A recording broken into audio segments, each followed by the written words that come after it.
Bueno, vamos al asunto este que estaba pendiente ahorita mismo en otro módulo que es sobre el tema este de los líquidos electrolitos. Comenta el módulo de riñón, ¿no?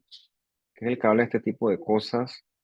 Este es un tema bastante útil, pues eso pues se ve bastante, pues, y eso correlaciona bastante con lo que usted debió de conocer en su curso de fisiología, ¿no?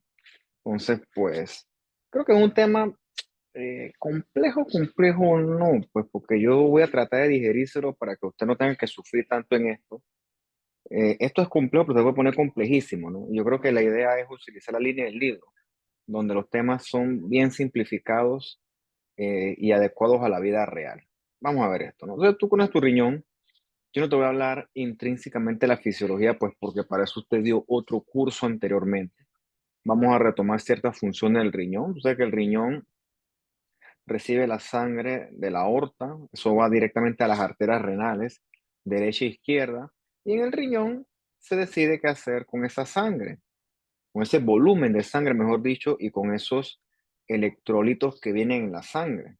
O sea, por ejemplo, si yo agarro esto que está aquí, que es aproximadamente 1 litro de agua, probablemente al finalizar esta clase yo tenga ganas de orinar, porque ese volumen extra realmente yo no lo requiero, o sea, yo no estoy deshidratado. Que yo tome agua no quiere decir que tenga sed, sino eso hago porque pues se me es más fácil hablar y tomar agua, se me dificulta si no tomo nada. Es un simple, pues, pero no es que yo esté deshidratado, claro que no. Entonces, pues, también aplica lo contrario. Si yo agarro de la mañana, no tomo agua, cuando yo orine, si es que orino una orina muy concentrada, por eso tú la ves bien amarilla. ¿Por qué? Porque es una orina con poca cantidad de agua.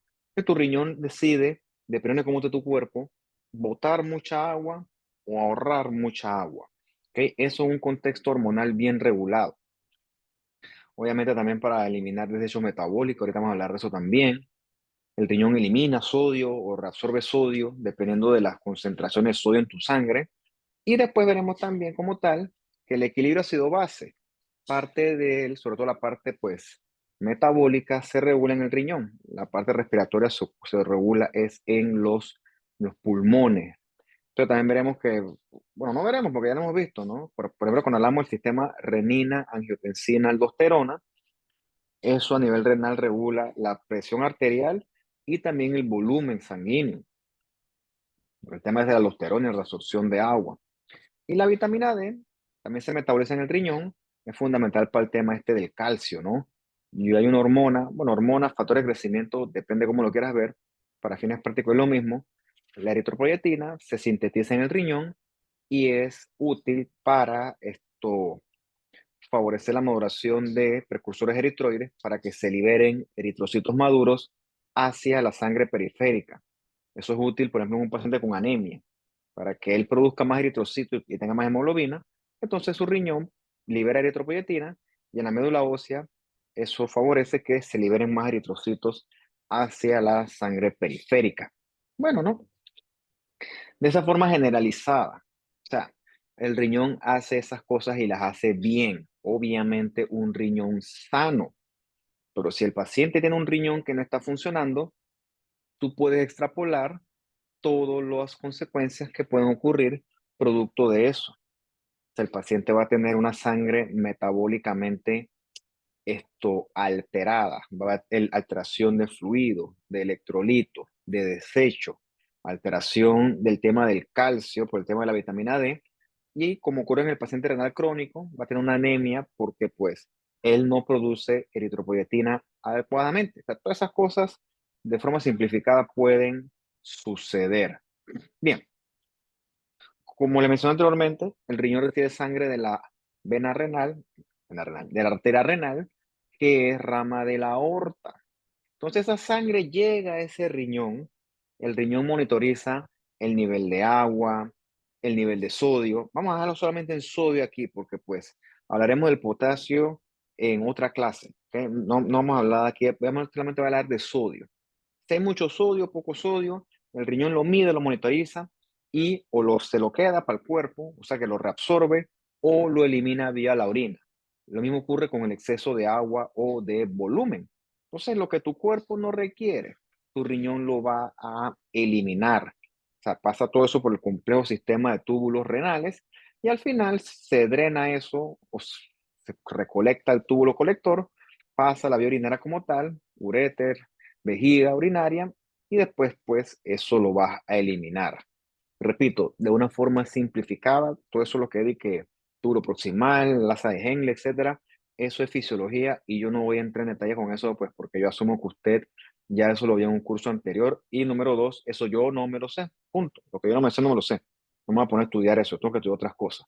Bien, vamos a ver en este curso, en este curso no, en este módulo, primero, la falla renal aguda. Aguda no es lo mismo del punto de vista fisiopatológico de crónico, ¿no? Hay falla renal, vamos a dividir en falla renal aguda y falla renal crónica, ¿ok? O sea, y la que más se va a llevar el grueso es la aguda. Bien, hay que ver que puede haber tres tipos de falla renal aguda, de forma simplificada. La que ocurre por eventos antes del riñón, que es la prerrenal, la que ocurre por eventos propios del riñón, que es la falla renal intrínseca, o sea que por alguna razón el riñón no está funcionando, vamos a ver que hay diversas causas, y la otra tipo de falla renal aguda es la posrenal, que es acá en el sistema de drenaje de la orina. Algo está obstruyendo, algo está tapando, que va a hacer que entonces el riñón no funcione adecuadamente. Probablemente la posrenal es la más fácil de entender. Tienes aquí entonces la pelvis renal, tienes el uréter, tienes la vejiga, tienes la próstata, si esto es un hombre, obviamente, tienes la uretra. Si en algún sitio de esto por acá hay algo que obstruye, una piedra, un tumor, lo que más te guste, no va a poder esa orina drenarse y el riñón eventualmente lo va a resentir. O sea, el riñón te va a hacer una falla posrenal. En teoría, si tú resuelves esa obstrucción, ya el riñón comienza a funcionar o debe funcionar adecuadamente. Vamos a concentrarnos en las dos anteriores, ¿ok? En la prerrenal, que es cuando por alguna razón al riñón no le llega su adecuado aporte sanguíneo. O sea que al riñón no le está llegando sangre. O sea, hay muchas causas para eso. Vamos a ir evaluando las más esperadas y la otra que más hacer énfasis es en la falla renal intrínseca, donde algo dentro del riñón, para eso tú conoces tu anatomía, tu histología, tu fisiología, algo en todas esas estructuras, en esas estructuras renales, ahí algo no está funcionando. Bien, vamos a comenzar primero con la prerrenal. Como te mencioné anteriormente, en la falla prerrenal, por alguna razón, a nuestro riñón no le está llegando sangre, por alguna razón. No sé dónde está el volumen, vamos a ver ahora el volumen por qué se pierde o por qué disminuye. Pero la cosa es que si no le llega sangre al riñón, ¿qué va a filtrar? ¿Mm? Por ejemplo, al cabo de esta clase, que yo me termine esto, eventualmente esto pasa de mi cavidad oral a mi esófago, a mi estómago, a mi duodeno, a mi intestino delgado, colon, etcétera, y toda esa agua se absorbe. ¿Ok? A menos que yo tenga diarrea, que no la tengo, por suerte, esa agua se absorbe y esa agua llega a mi sangre. ¿Ok? Y vía mi sangre, eventualmente llega a mi aorta. Y llega esa sangre con este volumen que me estoy tomando yo, eso llega a los riñones. Digo, esta es agua normal, yo no creo que esto esté hiperosmolar ni nada por el estilo, probablemente esté bien, en una concentración bastante balanceada, por lo tanto, probablemente toda se elimine pues en forma, así como entró, se elimina. Hay un laboratorio en fisiología donde pues tú tomas una solución salina hipotónica, el estudiante A, el B toma una isotónica y el C toma una hipertónica. Y dependiendo de eso, se evalúa cuánto el paciente orina, ¿ok? Y ahí va variando el asunto, ¿no? Repito, eso es fisiología. Yo hablaré un poquito más de ese tema, más cuando hablemos del sodio y los sodio y agua, ¿no? Pero bueno, el punto es que yo me tomo esto y eso va a llegar eventualmente a mis riñones. O sea que pues tira línea que el paciente que su riñón no le llega volumen es porque pues una de dos, el volumen no existe o se está perdiendo. O sea que si por alguna razón yo pierdo volumen de sangre, yo estoy hipovolémico, entre otras cosas, le va a llegar menor cantidad de sangre al riñón. Por ejemplo, si yo estoy sangrando, ¿ok? O en el caso mío, obviamente en el caso de un adulto sano no, porque para que yo me deshidrate, chuzo. Es una condición, tiene que ser una cosa normal para que un adulto de 70 kilos en adelante se deshidrate, pues porque tú tienes mucho mecanismo de obtener agua. Tiene que ser una cosa muy marcada, como un ancianito que no puede comer, un abuelito, una cosa así. Ahí es que la deshidratación pudiera afectar. Y el otro escenario, por ejemplo, es en un bebé pequeñito. Un bebé pequeñito que no pesa ni 10 kilos. Bueno, eso es bastante, ¿no? Pero vamos a hacer el número 10 kilos de referencia. Por ejemplo, a ese bebé le da una diarrea, ajo, y él se puede deshidratar rápidamente.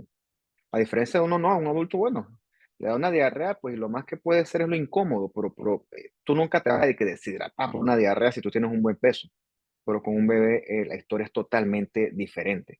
O sea, cualquier cosa que haga que yo pierda volumen, si el asunto llega a lo suficiente, entonces yo puedo eventualmente tener un compromiso renal secundario. Entonces el tema aquí es que llegue sangre. Entonces lo otro que yo puedo tener es un bloqueo de la arteria renal, una obstrucción. Como hablamos en las clases anteriores, puede haber aterosclerosis de las arterias renales, se puede. ¿Ok? Entonces eso va a llevar a que le llegue menos sangre al riñón y entonces pues va a filtrar inadecuadamente, va a filtrar menos, dependiendo de lo que sea que pues aplique. Bien, otra cosa que puede ocurrir, que fue un concepto que nosotros vimos cuando hablamos de la falla cardíaca, yo el punto de la falla cardíaca, el paciente con falla cardíaca está perdiendo volumen, está deshidratado. No, lo que pasa es que el volumen está en otro sitio.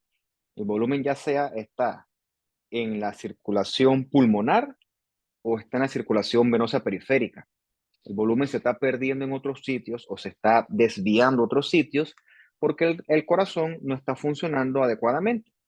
Entonces, esto también puede afectar el riñón. Tienes un paciente con una falla cardíaca, todo el volumen se le está quedando, por ejemplo, en los miembros inferiores, paso edematizado que parece como si unos tamales, y no es que el paciente esté deshidratado ni hipovolémico, sino lo que tiene ese paciente es un volumen mal distribuido, o sea, una depresión de volumen circulante efectivo. No es que el tipo está sangrando, no es que el tipo está perdiendo agua, sino que toda el agua está estancada en otro sitio. Repito, en este ejemplo que estoy poniéndote, el agua está estancada, todo el volumen está estancado en el edema ese de los miembros inferiores. Por lo tanto, a los órganos no les llega su adecuado volumen de sangre, incluyendo el riñón, ¿ok? Entonces el riñón no le está llegando sangre. Esto pudiera, eventualmente, si no se compensa, tener un compromiso a nivel renal. Por tanto, como dice aquí en mayúscula, no hay pérdida de volumen como tal. Este paciente con depresión del volumen circulante efectivo, no, él no está perdiendo volumen. Lo que tiene de volumen es muy mal distribuido. ¿Dónde ocurre eso? Ya te dije la falla cardíaca y la cirrosis también. Por acá hay un dibujo de cirrosis por acá para explicártela bien, porque yo sé que hablamos bastante de falla cardíaca desde el punto de vista fisiopatológico, pero de cirrosis creo que no hemos hablado. En un segundo ya regreso. Espérate, Champi, que después te piso.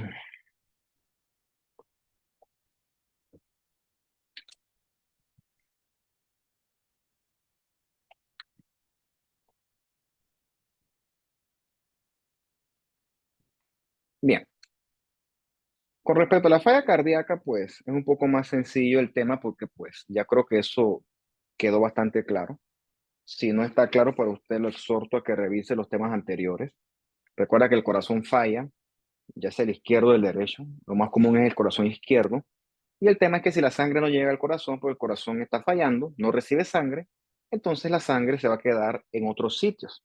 Reitero, ya sea la circulación vascular pulmonar o la circulación periférica. Ese es el único problema. Si el corazón no tiene sangre, ¿qué va a bombear? ¿Ah? Bombea 3 gotitas de sangre. Entonces a los órganos le va a llegar menos sangre y uno de esos órganos que está incluido, obviamente, es el riñón. Entonces, pues a manera de spoiler, si así lo quieres ver, tu riñón cuando le llega sangre, diligentemente va a activar su sistema renina, angiotensina, aldosterona. Eso lo vamos a tocar más adelante, pero por el momento vamos a quedarnos con esa idea en la cabeza. Bien, a forma práctica, porque este curso como tal no es de patología, por lo tanto yo no me quiero ir a lo estrictamente morfológico, patológico, todavía no.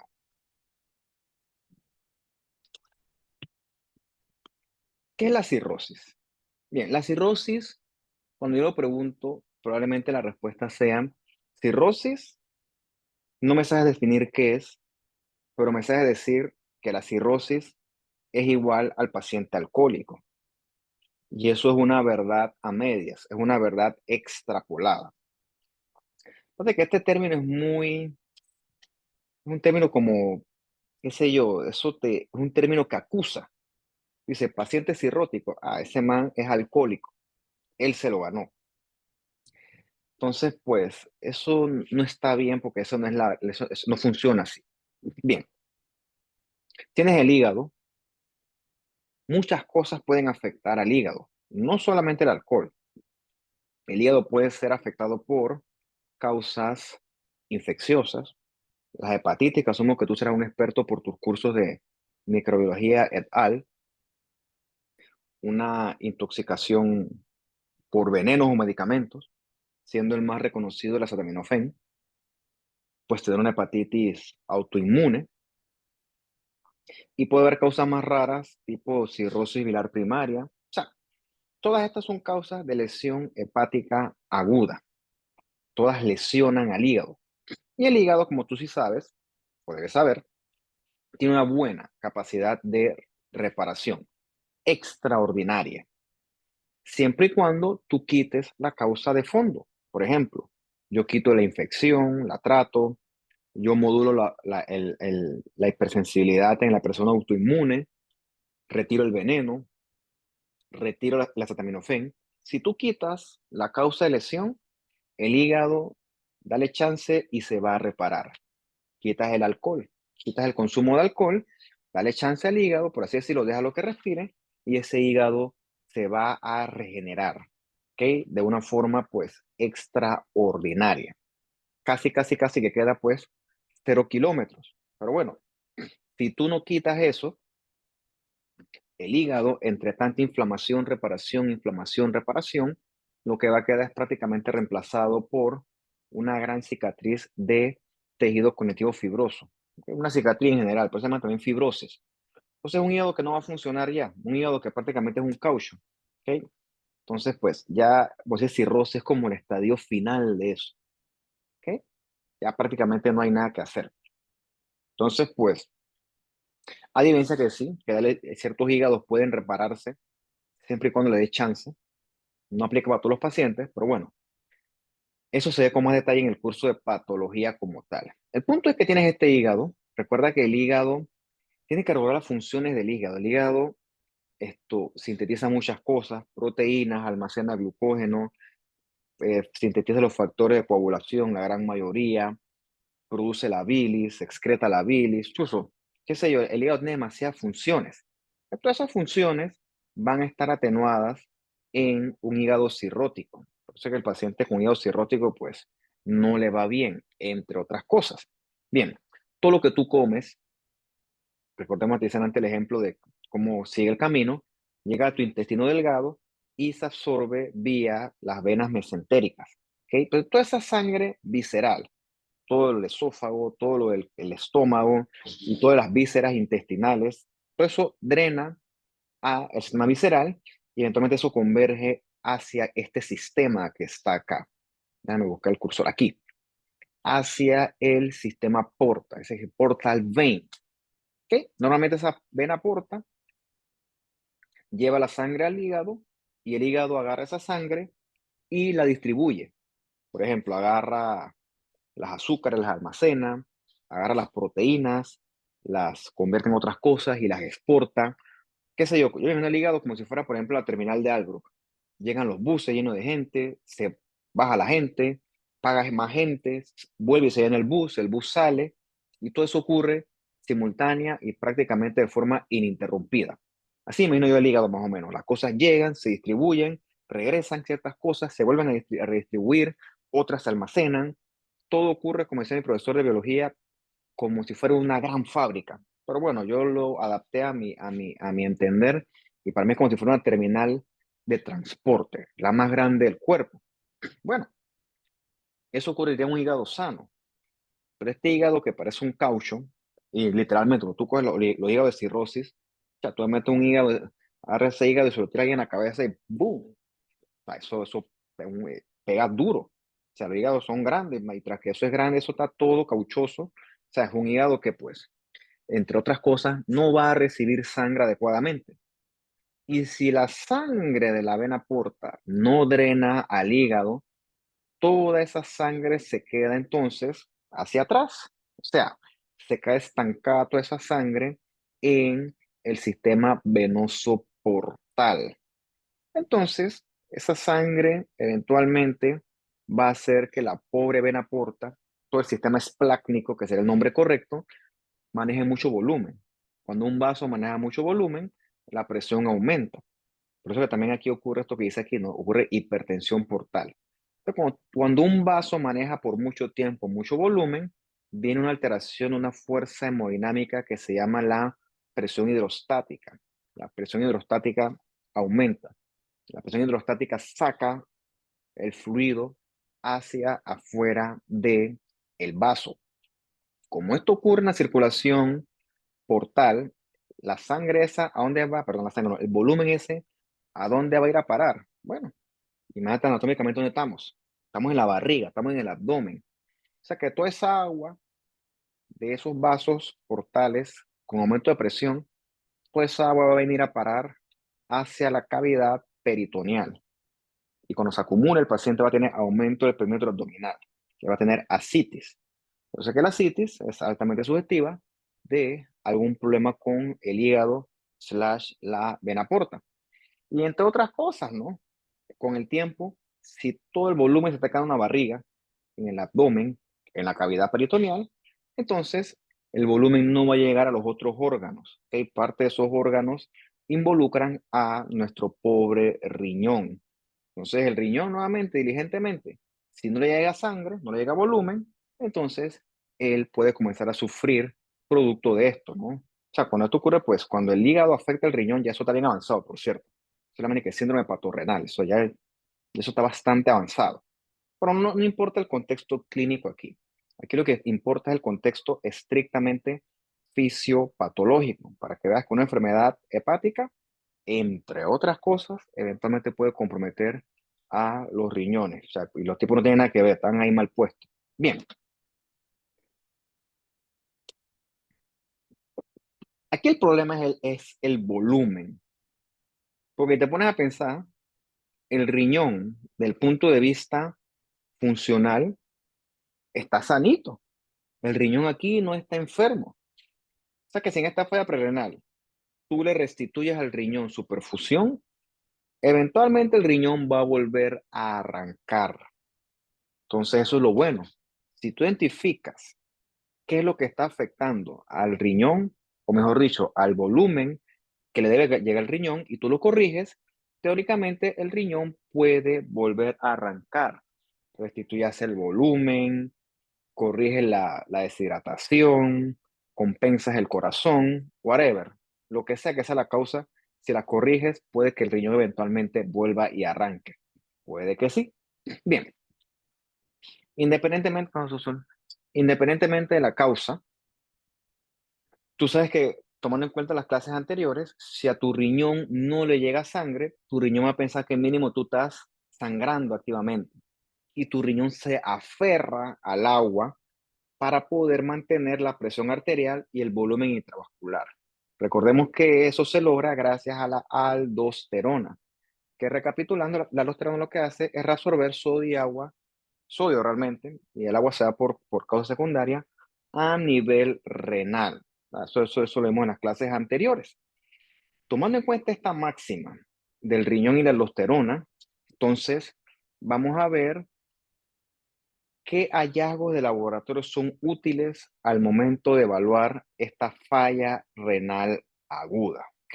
Eso lo vamos a ver en la sección que sigue, creo que en la otra diapositiva, no estoy seguro. Bien, lógicamente si el paciente realmente estuviera sangrando o si tuviera una diarrea que sí lo tuviera a él bien deshidratado, este mecanismo de aldosterona sí fuera útil. ¿Ok?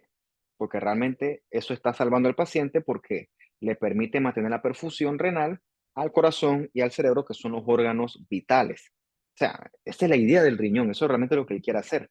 Pero si tú lo que tienes es una mala distribución del volumen, como una falla cardíaca descompensada, sobra decir que esa función de reabsorber sodio y agua, eso no está bien, ¿ok? Porque eso lo que te va a hacer es que la sobrecarga de volumen que tú tenías aumente, o sea que el paciente va a quedar sobrecargado de volumen. Allí sí sería deleterio este asunto. Bien, creo que viene primero la intrínseca y después el tema de los laboratorios. Pero bueno, vamos a darle atención a este asuntito de la falla renal aguda intrínseca como tal. O sea que recordemos que lo que está fallando aquí es el riñón. Hay un problema con el riñón. Dejemos claro algo. En la anterior, recordemos por no sé cuánta vez, no importa la vez que haga falta, en la anterior el riñón está sano, ¿ok? Eso es la diferencia de esta que está aquí. Habían dicho, cuando si está sano, quiere decir que sus mecanismos están íntegros. Quiere decir que si el riñón está sano, sus mecanismos de reabsorción, filtración y excreción o secreción están funcionando adecuadamente. Eso la va a diferenciar de esta falla renal intrínseca, donde sí hay como tal un problema con el riñón. Entonces, tú puedes recapitular de tu curso de fisiología que en el riñón tú tienes una nefrona con un glomérulo, que son un montón de capilares, que son como una marañita. Tiene un sistema complejo de túbulos, siendo el primer túbulo proximal, viene el asa de Henle, túbulo distal y después el ducto colector o túbulo colector. Entonces esos túbulos se reabsorbe, se secreta ciertas cosas, van a variar, repito. Si tú quieres saber qué ocurre exactamente en cada túbulo renal, pues no vas a encontrar aquí esa respuesta. Si tú quieres, no te puedo responder eso porque, pues, irónicamente a mí nunca me gustó la fisiología y, pues, en la universidad, pues, no sé, no la entendía, era bruto yo, pues, qué sé, no sé, no era bruto, era fresco, era rebelde, pues tenía problemas con la existencia. Y bueno, irónicamente ahora me toca hablar de esto, pues quizás si hubiera aprovechado más mi universidad en ese momento de rebeldía, de confusión, quizás esto para mí sería pues más fácil. Nunca lo sabremos. Lo que sí sé yo es que pues no me voy a poner a mí a estudiar túbulo proximal, asa de Henle, túbulo distal. No me lo voy a poner a estudiar ahorita. Sorry. ¿Ok? Para eso le pagan a otra persona. Pero bueno, no puedo echar para atrás y retomar lo que nos da.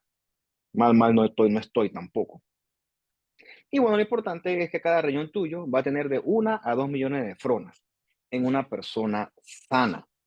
Entonces, ¿qué cosas alteran al riñón como tal? Bueno, pues una enfermedad que afecte el glomérulo o una enfermedad que afecte a los túbulos renales como tal. Estas enfermedades pueden ser crónicas, ¿ok? Sobre todo las glomerulopatías, o pueden ser agudas. En el caso, por ejemplo, de un ataque isquémico al riñón, o sea, algo le bloqueó al riñón su aporte sanguíneo.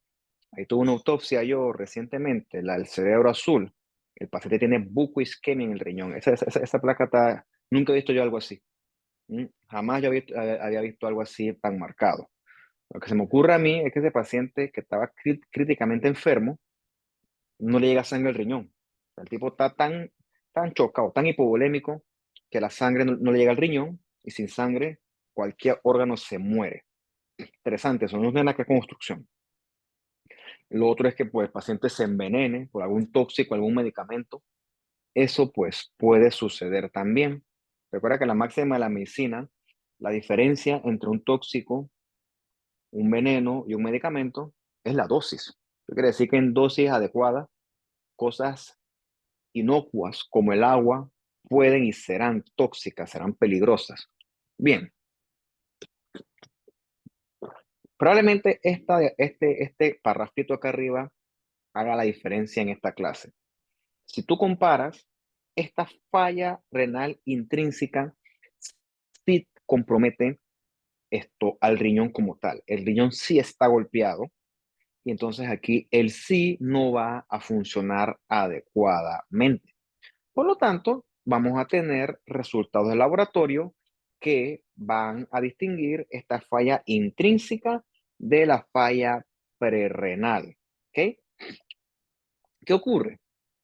Puede que desde el punto de vista clínico ambos pacientes tengan una presentación aguda y yo no sepa decir en la clínica qué es.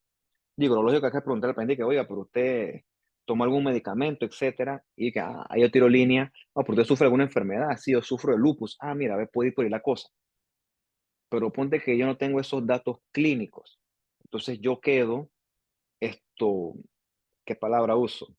Dependiendo de los resultados del laboratorio, que no dependiendo, si eso es laboratorio, ¿no? Ahora que yo no mando al laboratorio porque yo soy el Doctor House mínimo, a mí nadie me echa cuento. El laboratorio está ahí para algo, por Dios. A este yo no estoy seguro, yo no sé si esto será prerrenal, será renal intrínseco, o sea, me estudiar al paciente, se llama investigar al paciente, ¿ok? Entonces, pues, aquí es donde los laboratorios adquieren la relevancia. Bien, vamos a ver qué laboratorios o qué hallazgos de laboratorios me pueden a mí orientar y decir, mira, esto es prerrenal o esto es renal intrínseco. Repito, ¿no? Asumiendo que los hallazgos clínicos no son claros o que son, pues, ambiguos. Bien, recordemos, ¿no? Porque aquí hay que recapitular y bueno, no hay tal cosa como recapitulización esto en exceso. Recuerda que el riñón debe filtrar, ¿ok? Y él filtra a una tasa establecida que tú puedes calcular con la tasa de filtración glomerular. Reitero, si tú quieres saber eso con más detalle, refiérete a tus apuntes o a tu curso de fisiología. Aquí es muy importante la creatinina. La creatinina, esto es fundamental porque llega al riñón y el riñón la excreta por la orina. ¿Ok? Por lo tanto, la creatinina, como dice aquí en azulito bien bonito, es un buen método para medir la filtración renal. Y lo importante es que yo puedo medir fácilmente en cualquier laboratorio competente la creatinina en sangre. Hay unos valores preestablecidos. Ahorita mismo yo no voy a referirme a ellos porque pues eso va a variar sutil, pero varía dependiendo de qué laboratorio tú estés evaluando la prueba. No es nada, después me equivoco y pues no es lo correcto. Pero no importa, tiene sus valores. Si a mí me miden una creatinina en sangre ahorita y la creatinina está alta, quiere decir que algo está pasando con mis riñones. Yo debería eliminar eso. ¿Ok? Si yo no lo estoy eliminando, quiere decir que eso está volviendo a recircular en mi sangre. O sea, nunca lo eliminé. Entonces, si no lo eliminaste es porque algo está ocurriendo a nivel renal y por lo tanto esa función renal está alterada. Eso es cierto. Tú no tienes nada que hacer, haz una creatinina, pues debe estar normal, ¿no? Cuando está alta, aunque sea un poquito, algo, algo, algo está ocurriendo con tus riñones. Bien, algo que puede ser renal o postrenal. O sea, la creatinina solita no me va a dar respuesta. Por eso es que medimos también el BUN, que es el nitrógeno de urea. ¿Ok? BUN, blood, nitrogen, whatever, urea. ¿Ok? Hay que medirlos y más o menos calcular la relación entre ellos. Bien, como yo no soy un médico clínico como tal, yo no tengo mayor experiencia en el campo de esto, pero sí tengo experiencia en el contexto fisiopatológico al momento de definir cómo se produce la enfermedad. Que yo creo que para este curso es suficiente, ¿ok? A veces que tú tienes gente que manda las cosas, las indica, las interpreta y le pregunta, pero ¿eso por qué fue? La verdad es que muy poca gente sabe, que por eso es que hay que saber fisiopatología. Bien, según el libro es mi referencia para todo universal, pues yo evito irme más allá porque en verdad pues me enredo y pues a veces estas cosas son tan variables. Así que yo uso el libro como mi columna vertebral de este curso. Más o menos este es el valor de creatinina, 0.7 a 1.2. Repito, eso puede variar de laboratorio en laboratorio, pero creo, en lo que me parece a mí, yo recuerdo de mis rotaciones, la cosa va por ahí, ¿no? Unidades, obviamente, miligramos sobre decilitros. Bien, tienes un riñón que está fallando por la razón que más te guste. Prerrenal, postrenal, renal intrínseco. ¿Qué laboratorio o qué hallazgo de laboratorio van a compartir esas tres condiciones? Bueno, que hay aumento de la creatinina. Eso se va a compartir, ¿ok? En esos tres eventos donde el riñón está sufriendo, ¿ok? Tú vas a tener aumento de la creatinina en sangre. Creatinina alta quiere decir que hay falla renal. Lo que no sabemos es por qué está fallando el riñón, ¿ok? Puede que eso nos ayude o nos oriente a contestar esa respuesta, el nitrógeno de urea. Bien, recordemos nosotros que en la falla prerenal, el problema es que el riñón no está recibiendo su volumen de sangre adecuadamente. Recordemos que el riñón está sanito, o sea que el riñón no le está llegando volumen, no le está llegando sangre. Un riñón sano en estas condiciones diligentemente va a activar sus mecanismos de reabsorción, o sea, va a activar su mecanismo de renina, angiotensina, y la que nos interesa hoy es la aldosterona. Fíjate que el riñón está confundido, el riñón cree que mínimo tú estás sangrando y él agarra bueno, él no, la corteza suprarrenal, específicamente la zona glomerulosa, comienza a producir aldosterona que va hacia el riñón y entonces se favorece la reabsorción de sodio y agua de forma secundaria. Y tu riñón que está sano en la falla prerenal, va a comenzar entonces a reabsorber. Dale, dale, todo lo que haga falta. Tu riñón no sabe, tu riñón está tratando de ayudarte, pero realmente no sabemos por qué hay falla prerrenal. Hay muchas causas como las que vimos anteriormente, pero tu riñón es diligente en ese sentido. Bueno, cuando tu riñón activa su maquinaria de reabsorción, como si fuera un motor, comienza a andar y el tipo comienza, dice, ni bestia, todo me lo voy a quedar. El tipo es acaparador, si lo quieres ver así. Bueno, una de esas cosas que acapara es el nitrógeno de urea. Tipo ahora no, dame eso también. Lo arrastra y también comienza a reabsorber un montón de nitrógeno de urea ese riñón en la falla prerrenal. Por eso que tienes que tener en la falla prerrenal un boom anormalmente alto. Boom alto quiere decir que el riñón está reabsorbiendo, quiere decir que el riñón está funcionando, sus mecanismos de reabsorción están funcionando, ¿no? La cuenta aquí hike, o sea, un asunto prerrenal, sobre todo el asunto prerrenal, un sangrado gastrointestinal, o sea, te indican a ti que son asuntos de tipo de volumen, o sea, que realmente el riñón como tal está íntegro, ¿ok? Recapitulando, reitero, no hay tal cosa como recapitulación en exceso. En la falla prerrenal, recuerda que lo que puedes estar perdiendo realmente el volumen o que el volumen está mal distribuido. Recuerda, como una falla cardíaca descompensada o en el paciente cirrótico ya muy avanzado. Pero recordemos que en esos pacientes, ya sea corazón o hígado respectivamente, son los que están afectados.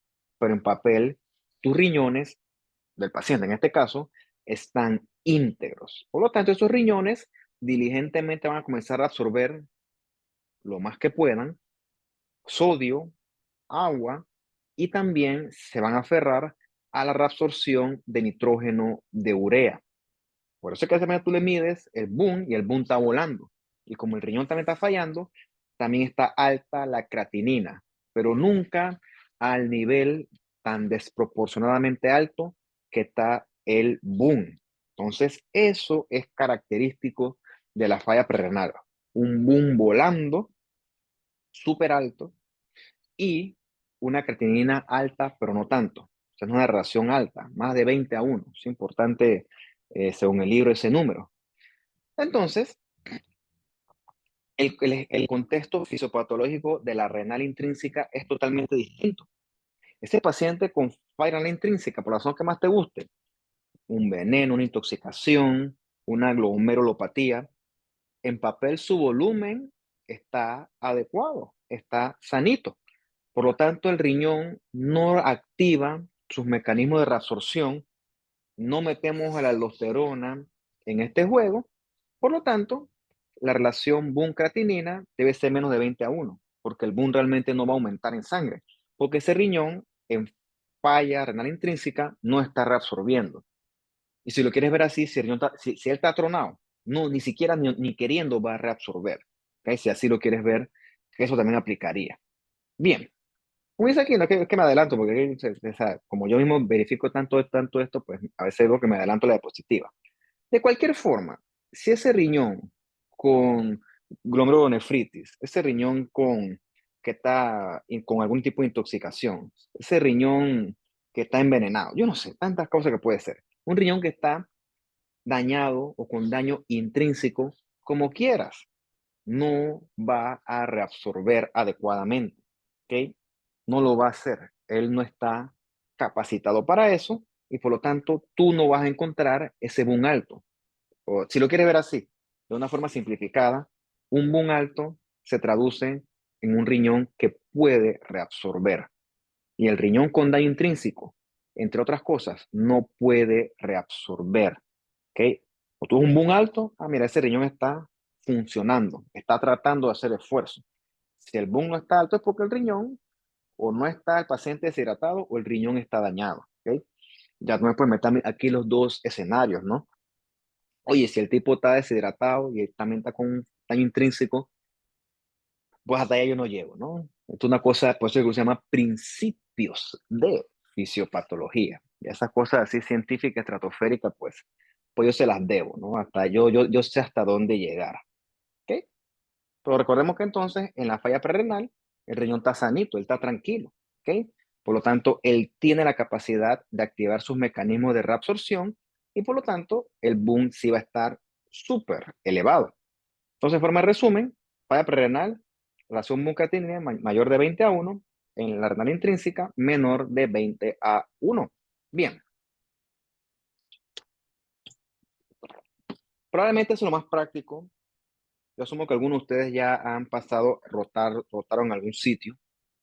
Eh, hay muchas opciones. Y habrán visto en su hoja de laboratorio creatinina y boom, porque son cosas que se miden rutinariamente. Sobre todo la creatinina, porque te habla a ti de cómo está ese riñón. Entonces ya viste a dónde sale. Un riñón sano elimina creatinina.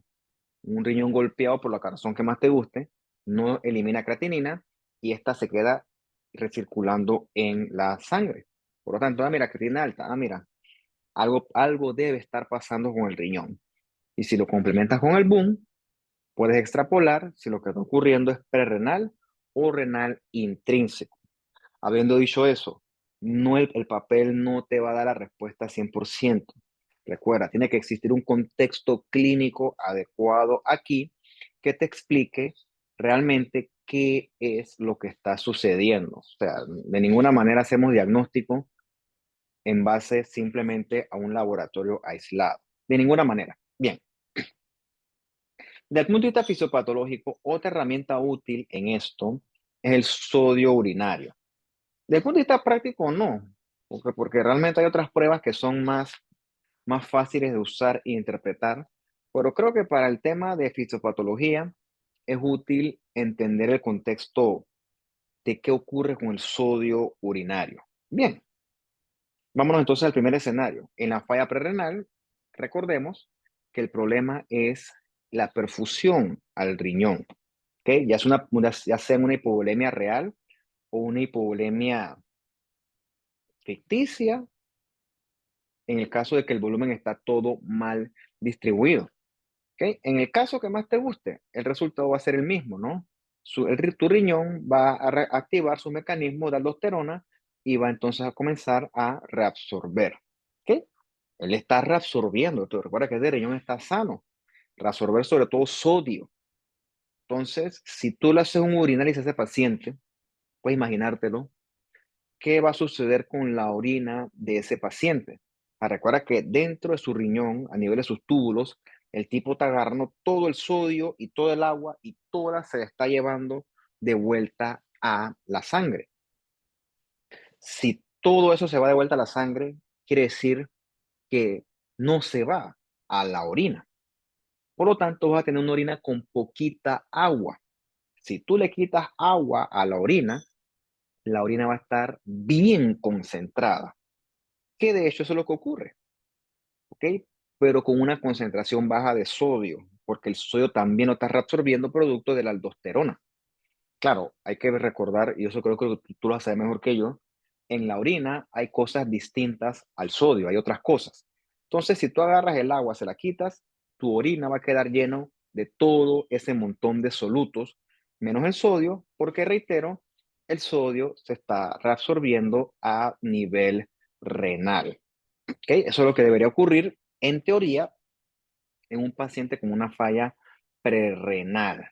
¿Ok? Ahora, en el otro escenario, ¿qué ocurre en el paciente con una falla renal intrínseca? Recuerda que aquí no hay hipovolemia y el riñón, sus mecanismos de reabsorción tampoco están funcionando adecuadamente. Por lo tanto, él no reabsorbe ni sodio ni agua, ¿ok? Si no los reabsorbe, quiere decir que todo los elimina, ¿ok? Por lo tanto, ese paciente con falla renal intrínseca, teóricamente, repito, esto es muy teórico, está botando sodio y agua, o sea, buco agua. Por lo tanto, la orina debe estar diluida, pero con bastante sodio.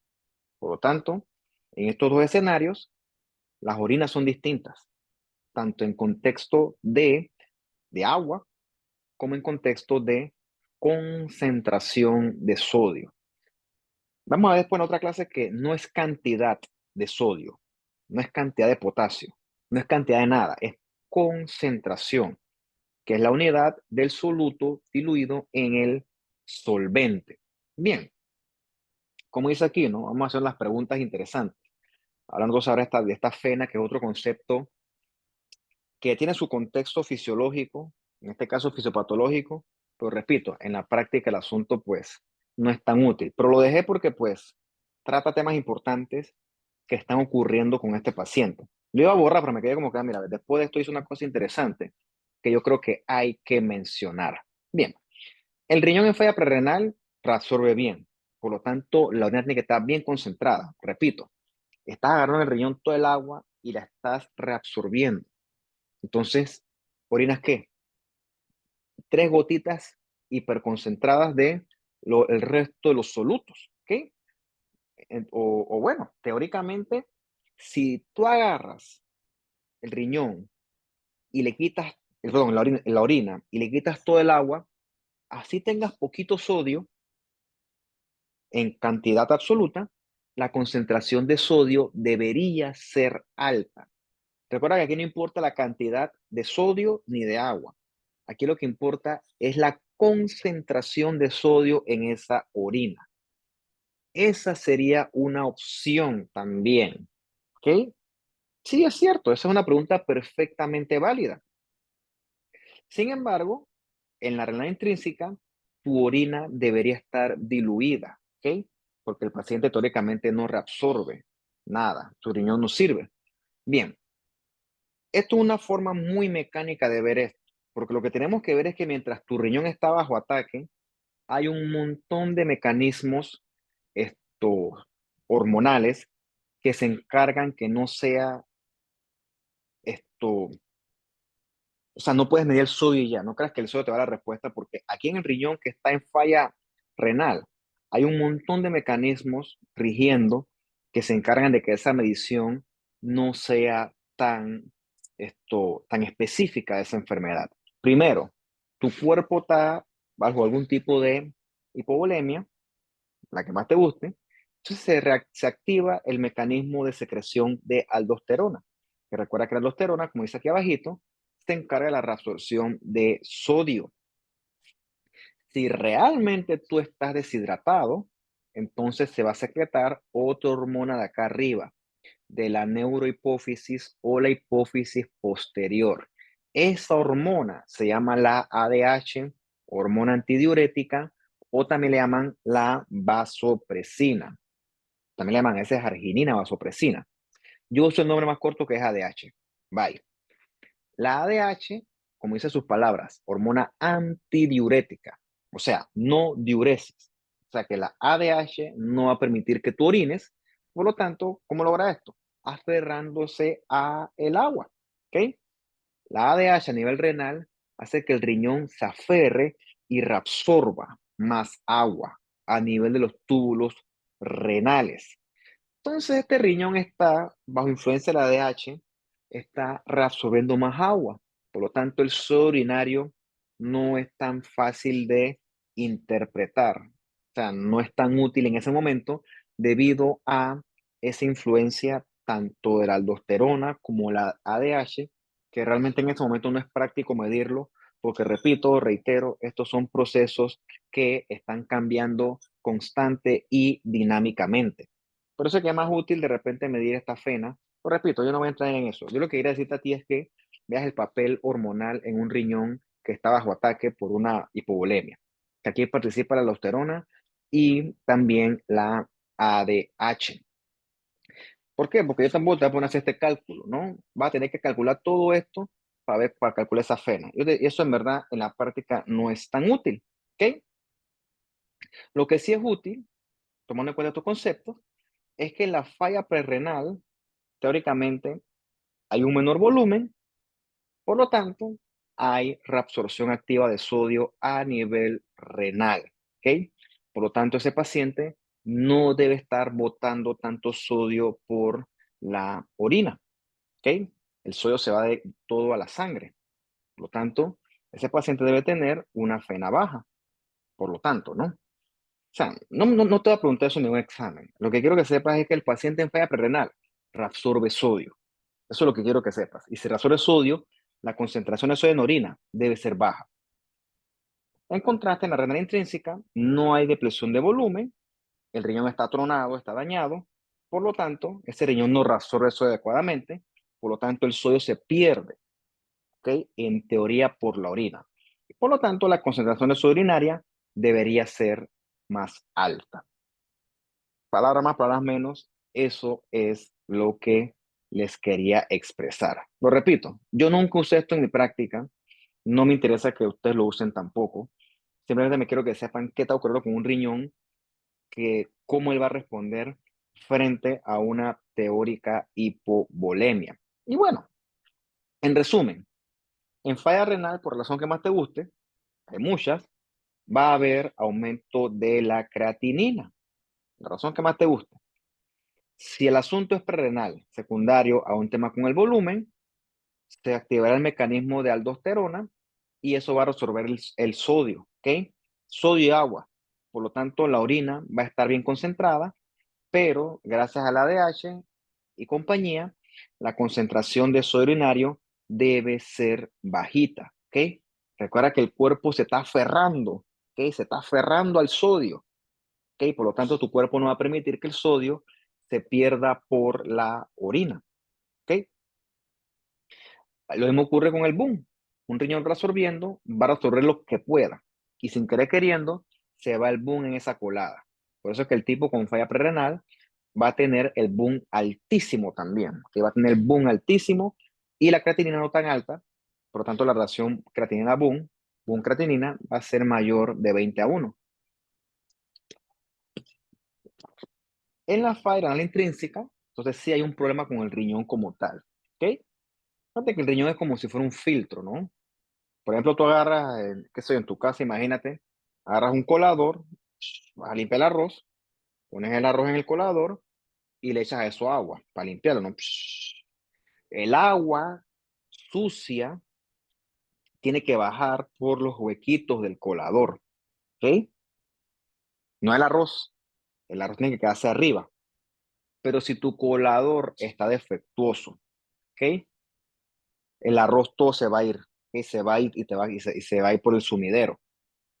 Imagínate que ese puede ser tu riñón en falla renal intrínseca, un riñón que está permitiendo que todo se pierda, permite que se pierda sodio y agua cuando en verdad debería el aferrarse a ellos, ¿ok? Por lo tanto, esa sodio y esa agua se va a ir toda por el sumidero, o sea que se va a ir por la orina. Por lo tanto, la orina de este paciente debe estar diluida. Siguiendo esa lógica, como todo se está perdiendo, el boom también se debe estar perdiendo. Por lo tanto, si mides el boom en sangre, va a estar bajito, porque si lo quieres ver así, todo se va a estar perdiendo también por la orina, si lo quieres ver así. Entonces yo creo que esos dos escenarios contrastan bastante bien desde el punto de vista laboratorio, que ocurre en una falla prerrenal y en una renal intrínseca. Ok, vamos a ver enfermedades puntuales del riñón como tal. superficialmente, porque pues de esto hay un montón de cosas que hablar y pues el problema es que esto requiere mucho contexto clínico y yo no voy a entrar en detalle con eso ahorita. Lógicamente hay medicamentos que son nefrotóxicos, quimioterapéuticos. Cuando leemos el mieloma múltiple produce muchas inmunoglobulinas que va a parar a un montón de partes del cuerpo. Parte de ese cuerpo puede ser el riñón, donde produce eventualmente daño renal. Algo similar ocurre con la amiloidosis. No sé, como tiene la autopsia, el riñón no le llega sangre, el paciente queda en falla renal, porque el riñón se muere por isquemia. Pues tengo un paciente con un lupus que secundariamente le pega ese lupus al riñón, o un paciente con una infección renal como tal que recibe el nombre de pielonefritis. ¿Ok? Vamos a hacer énfasis ahorita en las glomerulopatías más que todo, que vamos a encontrar al síndrome nefrótico y al nefrítico. Bien, es este libro cómo lo hace, porque este tema se puede poner súper difícil, súper árido, pero creo que el libro lo hace, lo explica de una forma bastante práctica. Bien, del punto de vista clínico, el paciente con síndrome nefrótico va a estar con edemas, va a tener proteinuria. Proteinuria es la pérdida de proteínas por la orina. Y un ejemplo de antes, tu riñón es un colador. Colador debe permitir que salgan ciertas cosas chiquitas, ¿ok? Agua, sodio, pero no proteínas. Tu riñón no debe permitir que se filtren proteínas. Si tu riñón filtra proteínas, es porque tu colador está defectuoso y eso es anormal. La proteinuria es anormal. Dice el libro que orina espumosa, o sea, no vaya a pensar que ahora tú vas a orinar, sale espuma y mínimo tú tienes proteinuria, ¿no? Eso creo que es una forma inadecuada de medir este tipo de cosas. O sea, un urinálisis, por cierto. Si yo estoy botando todas las proteínas por la orina, hay un punto en el cual no tenga proteína en la sangre, va a estar con hipoproteinemia o hipoalbuminemia, tomando en cuenta que la proteína sérica más abundante es la albúmina y curiosamente también va a haber hiperlipidemia, o puede haber, vamos a ver por qué ocurren esos fenómenos. Bien, en el síndrome nefrótico, lo que ocurre es un problema con los glomérulos, un problema con el colador. Colador está permitiendo que se fuguen cosas que no se deben fugar. Estas cosas que se fugan y no se deben fugar son las proteínas, sobre todo la albúmina. Este paciente está botando albúmina por la orina. Bien, en las diapositivas anteriores, sin querer queriendo, les mencioné el concepto de los trastornos hemodinámicos. Les hablé de la primera fuerza que es la presión hidrostática, que cuando ella está muy alta, ella saca agua hacia afuera de los vasos. Hay otra fuerza que se opone a esto, que es la presión osmótica. Si la buscan en los libros, a veces se llaman presión osmótica, presión coloidosmótica, presión oncótica, son términos afines. Esa presión osmótica está dada por la presencia de proteínas en la sangre. Recordemos que la principal proteína en la sangre es la albúmina. En algún libro yo leí, tienes tu sangre, tienes tu vaso sanguíneo. En tu vaso hay un montón de cosas.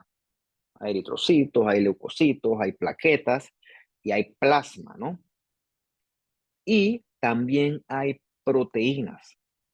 La concentración de las proteínas hacen que la sangre tenga un tono, ¿ok? Que tenga eh, no es el término correcto, pero lo voy a usar, que tenga osmolaridad, ¿ok? No es el correcto porque realmente para eso es el sodio, pero bueno, vamos a utilizar en este momento la albúmina para eso. Entonces, si lo quieres ver así, la albúmina que está en esa sangre agarra el agua y ¡bum! La abraza. Ponte que la albúmina, por un tema de concentración, arrastra agua y la mantiene dentro del vaso sanguíneo. Eso es cierto, ¿ok? Eso hasta cierto punto, yo sé que mi ejemplo es un poquito, pues, medio fantasioso, pero es cierto que la albúmina se encarga de agarrar esa agua y mantenerla toda dentro de tus vasos sanguíneos. De esa manera, si mi presión hidrostática aumenta mucho, yo voy a fugar agua hacia afuera, valga la redundancia. Pero mi albúmina va a agarrar esa agua y la va a retener. Entonces ahí choca la presión hidrostática, choca con la presión osmótica de la albúmina y entonces se balancean y entonces la pérdida de fluidos de los vasos sanguíneos es mínima. De hecho, esas dos presiones tienen que coexistir porque si no, todo el agua se fuga al intersticio y entonces yo voy a hacer esto que está acá, que esto es un edema palpebral alrededor de los párpados.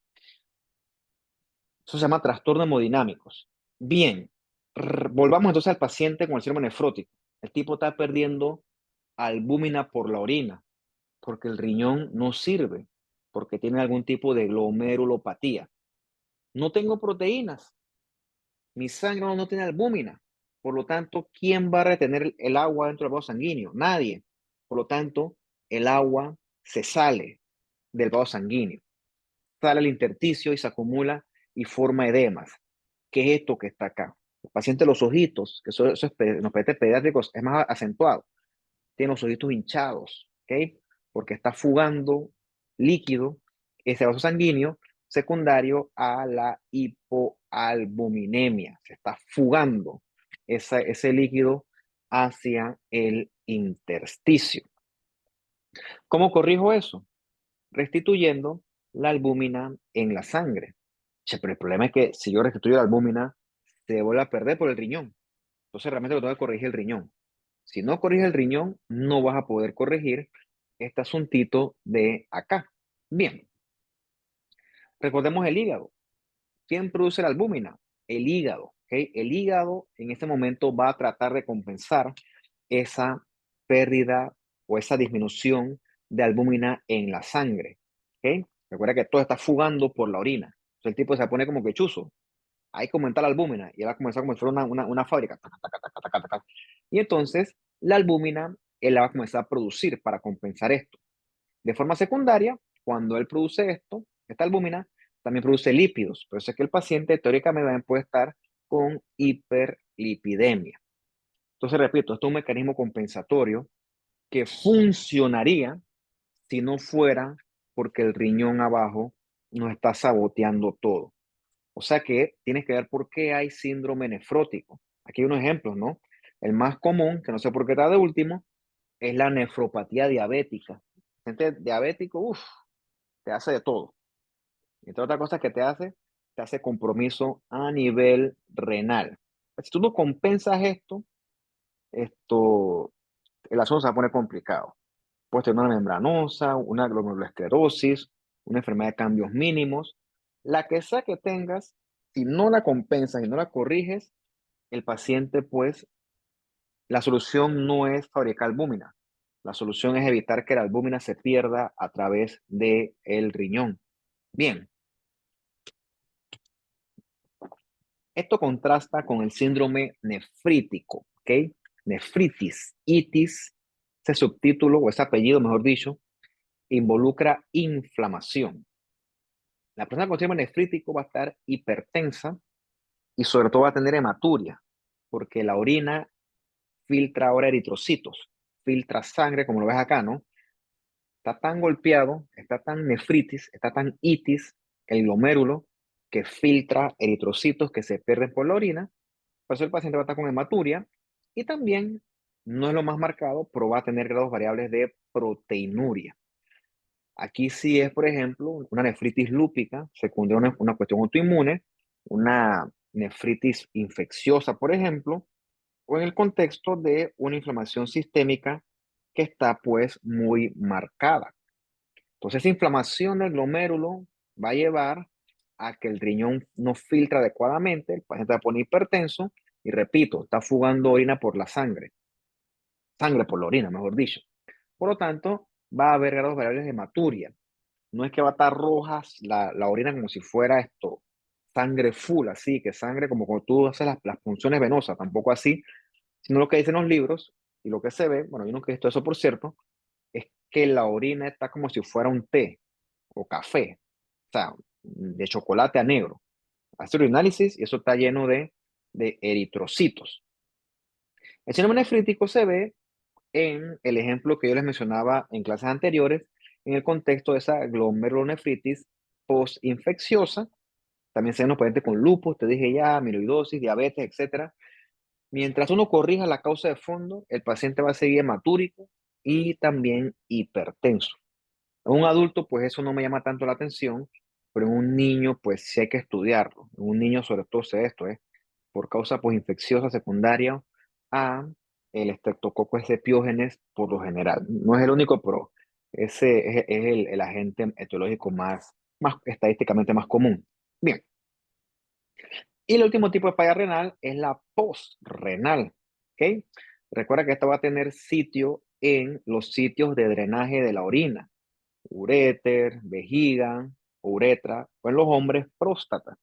Cualquier cosa que obstruya el paso de la orina va a llevar eventualmente a aumento de creatinina porque el riñón va a comenzar a fallar.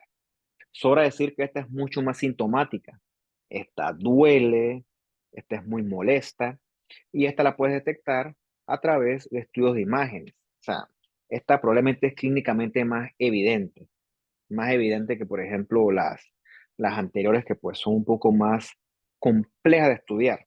Esta es mucho más mecánica. Ya sea que tengan una piedra, eso duele pues muchísimo. Iba a decir que no tienes idea, pero yo tampoco y no creo ni saber, no me hace falta. Puedes tener, por ejemplo, una próstata agrandada, una hiperplasia prostática benigna. Cualquier cosa que obstruya va a hacer que el paciente, pues, eh, a este nivel tenga una falla posrenal. Pues una piedra que obstruye el uréter. Cuando tú dilatas tienes un tubo y lo obstruyes, lo que está arriba se dilata y eso duele, ¿no? Duele periódicamente. Eso es lo que se llama un dolor tipo cólico, ¿no? Tanto así que la orina se puede regresar de vuelta al riñón y produce arriba acá una hidronefrosis, se dilata el riñón. Entonces, ¿cómo se corrige esta? Bueno, tienes que resolver esa obstrucción. Ya eso es más quirúrgico, ya eso ni siquiera es mi área, ¿no? Pero este es más evidente, por suerte. Bien, definimos un concepto básico de la falla renal aguda. Vamos a hablar un poquito del contexto fisiopatológico de la crónica. Bien, ¿qué cosas llevan a falla renal crónica? Bueno, las glomerulopatías estas que hablamos, pero pues cuando ya anda mucha data, diabetes es una causa fijo de falla renal crónica si no se controla. Si no se controla, se la controlas bien, no pasa, ahí aguantas, pues si no la controlas, entre otras cosas, el riñón va a ser comprometido por la diabetes, eso es por la microangiopatía, eso lo veremos en otro curso, o por una enfermedad tipo lupus que le pega muchas cosas, incluyendo al riñón. Tú evalúas una química de un paciente con un renal crónico, chaitota alterado, sodio volando, potasio, magnesio, fósforo, amoníaco, o sea, trastada total. Todos los electrolitos volando o altos. Curiosamente, el calcio suele estar bajo. El riñón tampoco sirve para nada. El paciente retiene agua y sodio, por lo tanto, el paciente pues suele también estar hipertenso. O sea, eso no sirve, por así decirlo, o sea, de forma pues, suena feo, pero es la verdad. Bien, pregunta interesante, ¿por qué el calcio va a estar bajito? Recuerda que el riñón es fundamental en el mecanismo o metabolismo de la vitamina D. Sin vitamina D, no, o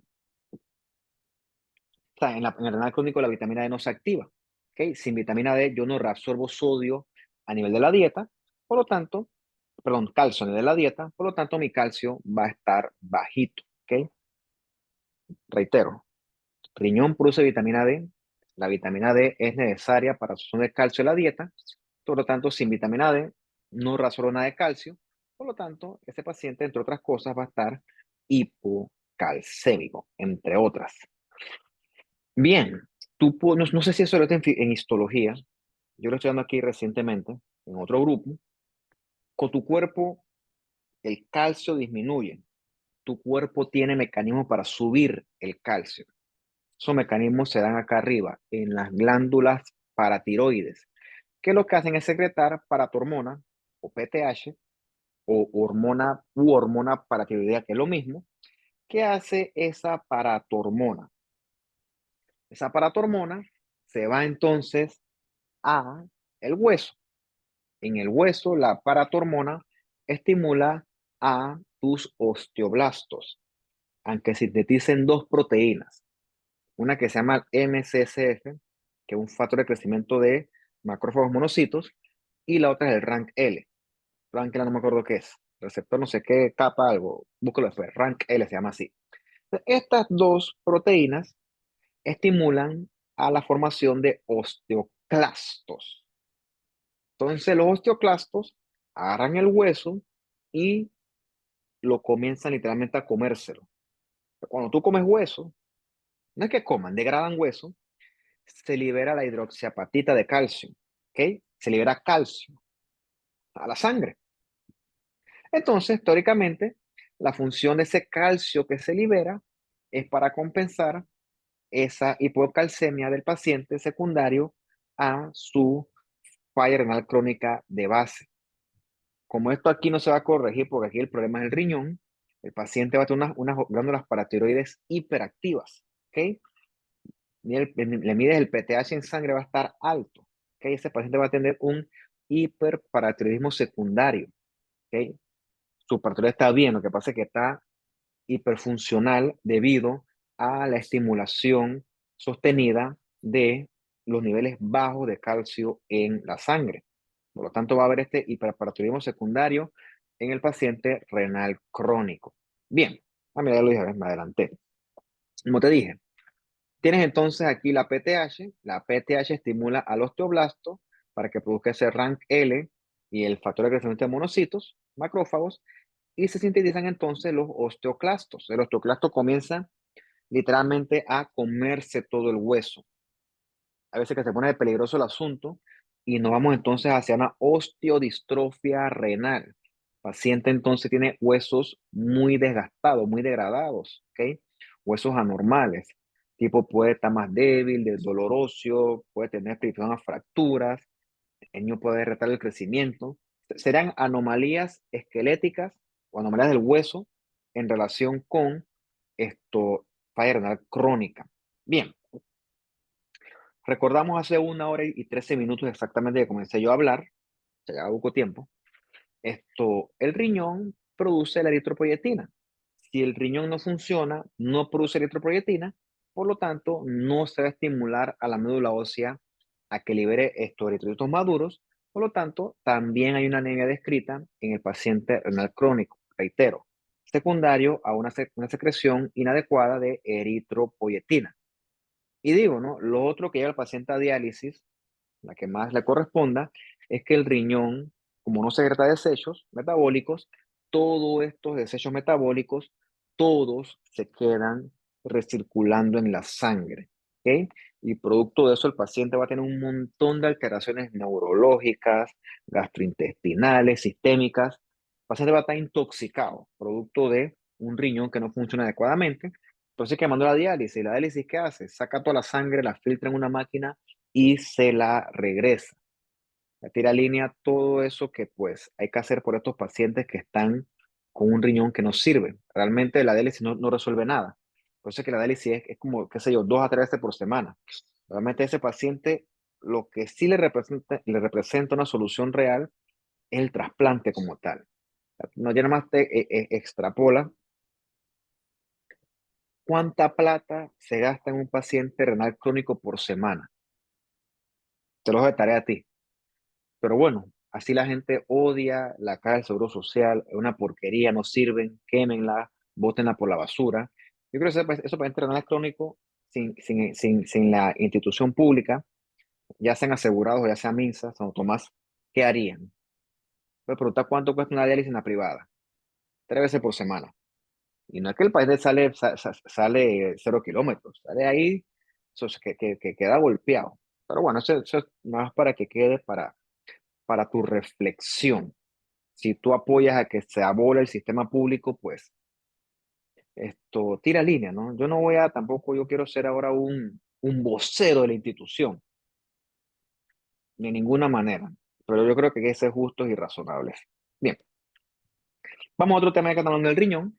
Otro tema que es un poco más sencillo, más fácil de digerir, que son las infecciones de la vía urinaria. Bien, estas pueden ocurrir en cualquier parte del tracto genitourinario. Uretra, que es la uretritis, vejiga, que es la cistitis, y asciende al riñón o puede ascender al riñón y llega entonces y causa una pielonefritis. El sitio de entrada puede ser vía la uretra, o suele ser, ¿ok? Suele ser es el sitio de entrada más común. En el caso de las mujeres se asocia sobre todo a una higiene inadecuada, sobre todo las niñas. En el caso de los hombres se asocia sobre todo a una próstata que obstruye. La próstata crece mucho, la próstata aquí crece mucho, la orina siempre queda ya acumulada en la vejiga y entonces eso se asocia con infecciones recurrentes. Bien, ¿qué otra cosa? Pues que está en un reflujo de orina de los uretres al riñón, pero eso va más que todo con una cuestión congénita, o el paciente diabético. Lo que pasa es que, mira, ya me está dando ganas de orinar a mí. No, todavía no, pero me va a dar pronto. Lo que pasa es que yo siento las ganas de orinar. Yo me levanto, voy al baño y orino. Eso ocurre en un contexto de, de sistema nervioso.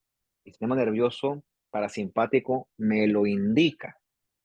Pero en los pacientes diabéticos, entre muchas cosas que tienen ese pobre diabético, que yo te he dicho algunas de estas clases, también tienen algún grado de neuropatía que afecta a la vejiga. Entonces ese tipo comienza a tomar agua, líquidos, la vejiga está rebosando de orina y el man está como que normal, no le molesta, no le duele. ¿Por qué? Porque los nervios de él están dañados, ¿ok?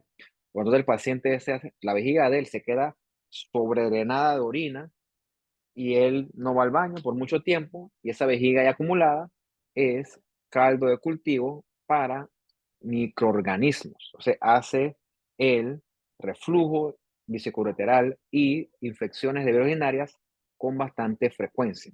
Bien, ¿qué otras cosas predisponen a esta IBU? Cateterización se refiere a que metes una sonda.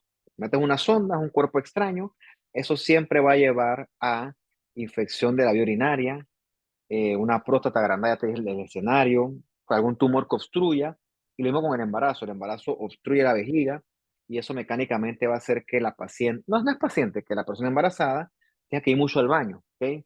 La vejiga nunca se vacía, y como nunca se vacía, esa orina ahí que se rebosa, se presta para caldo de cultivo para cualquier cantidad de bichitos. Bien, en el caso de las mujeres, desde el punto de vista anatómico, están más en riesgo de sufrir de IBUS por el tema de la limpieza, ¿ok? ¿Por qué? ¿Tengo un dibujo por aquí? No. Bien, esta es una mujer, obviamente, ¿no? Aquí está la vagina, aquí está la bladder, que es la vejiga, aquí está el recto. Después de ir al baño a defecar, tú deberías limpiarte de aquí para atrás, ¿ok?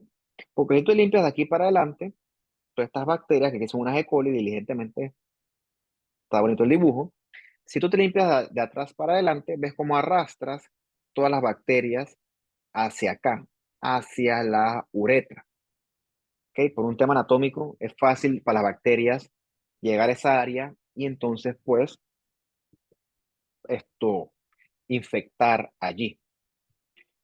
Eso es más que todo en las niñas chiquititas, ¿no? A veces la mamá no sabe, eh, no tiene por qué saberlo, pero por eso se educa. Entonces la mamá limpia a la niña de atrás para adelante y todas las bacterias las arrastra acá hacia la parte de la uretra. Y la niña te hace infección a repetición. Entonces se le orienta de cómo debe ser la higiene de esta zona pues tan delicada.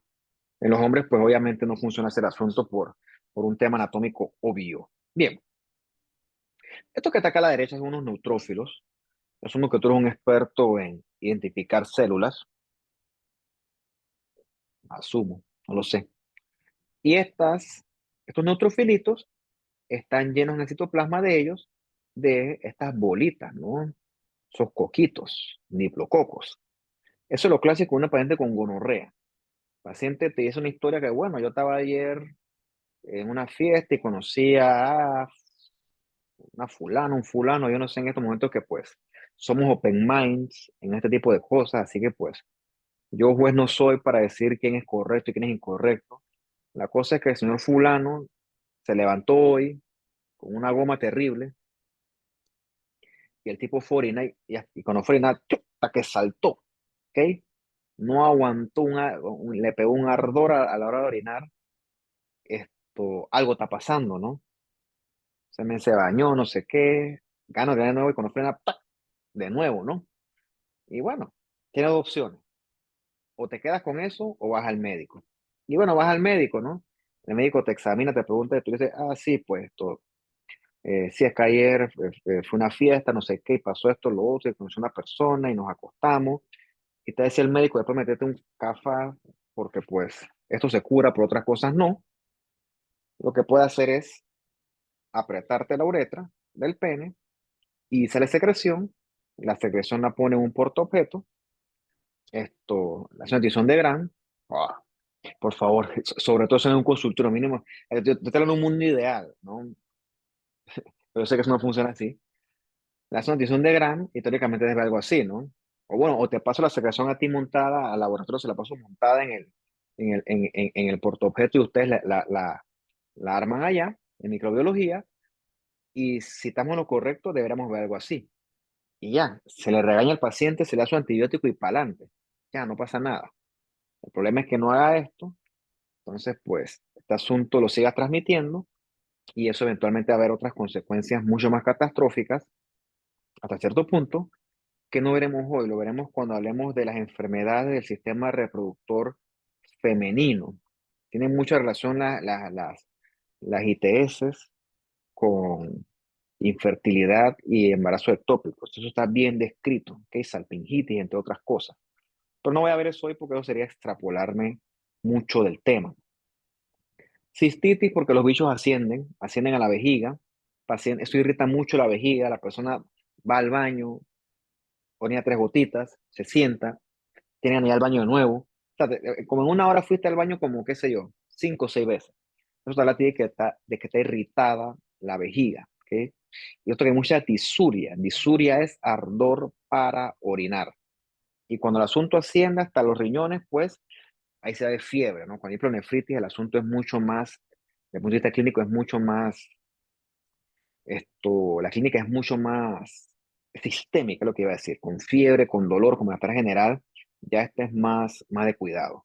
Bien, si yo tengo algún tipo de problema por orinar, o me duele, o me arde, o me molesta, yo creo que lo más obvio es hacerme un urinálisis y un cultivo, a fin de descartar qué es lo que está ocurriendo y poder deshacerme eso rápido, porque una vía urinaria irritada es muy molesto. O sea, la vía urinaria cuando molesta, eso es muy sintomático y la verdad que eso no deja ni trabajar, no deja pensar eso, porque es una cuestión muy fastidiosa desde el punto de vista de síntomas. Esos estudios a fin de buscar, ya sea leucocitos, sangre o bichos, ¿por qué no? En el caso del cultivo. Vamos a ver ciertos ejemplos, ¿no? A veces es que hay células como tal en la orina o hay cilindros urinarios, que en inglés son estos CAS. Bien, si la célula viene de acá arriba, quiere decir que pasó por el sistema del glomérulo y los túbulos renales. O sea que ese eritrocito, ese leucocito, todo se aplastó por ahí. Eso genera un cilindro urinario. Mientras que la célula cuando se origina de acá abajo, debajo del riñón, ya sea eritrocito, ya sea leucocito, aquí no se va a deformar y se va a botar o se va a excretar con su morfología conservada a través de la orina. Por lo tanto, encontrar células como tal o cilindros urinarios te orienta a ti en dónde es que puede estar el daño. Mira, estos son los cilindros urinarios, ¿no? Son así como una célula que la aplastas. Obviamente se aplasta en función de pasar por todos los pasadizos que se encuentran a nivel renal. Hay cilindros urinarios de glóbulos eritros, de leucocitos, se usan con pielonefritis, nefritis. Hay cilindros eritrocitarios, en el caso de la glomerulonefritis. Hay células epiteliales también. Hay muchos. Yo creo que eso tú lo das en una materia como de urinálisis como tal.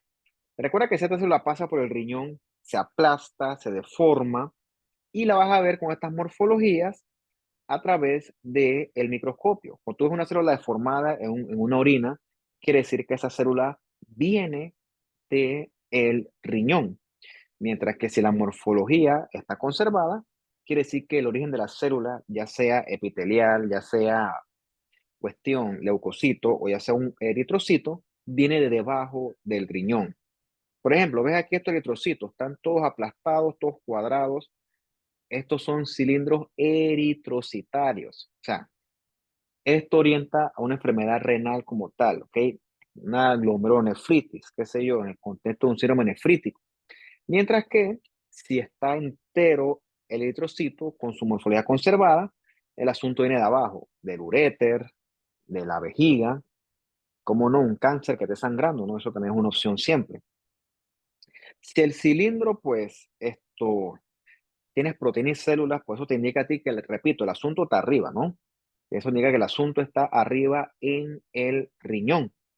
Los leucocitos, me está todo aplastado, ese leucocito ahí está todo como si lo hubieras agarrado y lo hubieras puesto en un paquete y vaya para allá. Entonces ven en una inflamación como tal del riñón, tipo nefritis, ¿ok?